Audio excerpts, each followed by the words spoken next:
In June 2025, a sudden and massive military intervention reshaped the strategic balance of the Middle East. Over the course of what became known as the 12 Days War, two sovereign nations launched direct, sustained strikes deep into Iranian territory, yet somehow avoided sparking a total regional conflict. For decades, Israel's defense policy has been anchored by a single, uncompromising rule, the Begin Doctrine. It dictates that Israel will not allow any regional adversary to acquire a nuclear weapon. Historically, Israel enforced this unilaterally. They launched surprise airstrikes to wipe out an Iraqi reactor in 1981 and executed the exact same strategy against a covert Syrian facility in 2007. When Israel launched Operation Rising Lion against Iran in 2025, their intent was to apply that exact same doctrine, but this time they failed to achieve complete destruction. Israel's policy remained absolute, but the 2025 strikes exposed a harsh reality. Against a modern, heavily defended nuclear program, the political will to preempt a threat had finally outrun the physical capacity of standard conventional weapons. This satellite image shows one of the vast complexes making up the Iranian nuclear apparatus. The program relied on three primary nodes: Natanz, Fordo, and Isfahan. While support infrastructure and uranium conversion operations sat primarily on the surface, the core components of the program, the uranium enrichment halls, were built differently. To protect these vital assets, Iran buried them deep underground. These facilities were encased beneath massive layers of solid rock and thick reinforced concrete, explicitly designed to survive traditional aerial bombardment. These hardened and deeply buried targets presented a massive physical barrier that Israeli airstrikes simply could not break. Understanding how the 12 Days War unfolded requires examining how this geographic reality forced an operation that began as an Israeli containment effort to end as a massive United States demolition mission. The path to military intervention accelerated rapidly in early 2025. In March, President Donald Trump delivered a strict 2-month ultimatum to Iranian leadership, demanding a return to a favorable nuclear agreement. Throughout April and May, indirect talks between the two nations completely stalled. In response, the U.S. aggressively intensified economic sanctions. At the end of May, the crisis reached a breaking point. The International Atomic Energy Agency issued a report confirming that Iran was obstructing inspections and had accelerated its production of highly enriched uranium to near weapons-grade levels.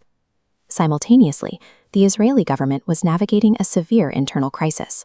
Prime Minister Benjamin Netanyahu faced immense domestic pressure over a highly controversial military conscription bill, leaving his administration fractured and in desperate need of a unifying front.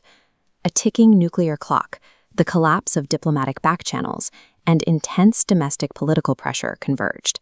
By early June, the environment was perfectly primed for a large-scale kinetic strike. On June 13th, Israel launched Operation Rising Lion, executing simultaneous strikes across more than 100 Iranian military and nuclear targets. Tactically, the initial waves were highly effective.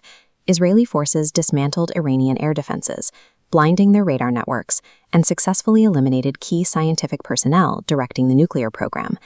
They also managed to cripple the Isfahan uranium conversion plant.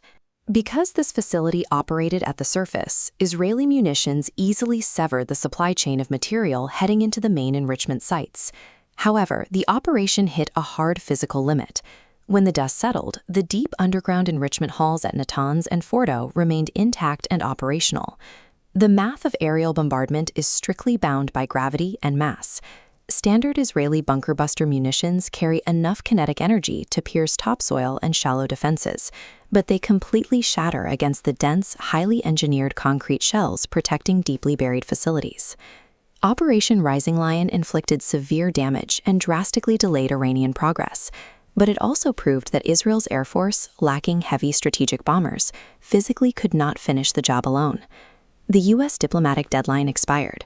On June 21st, the United States launched Operation Midnight Hammer to finish what Israel had started.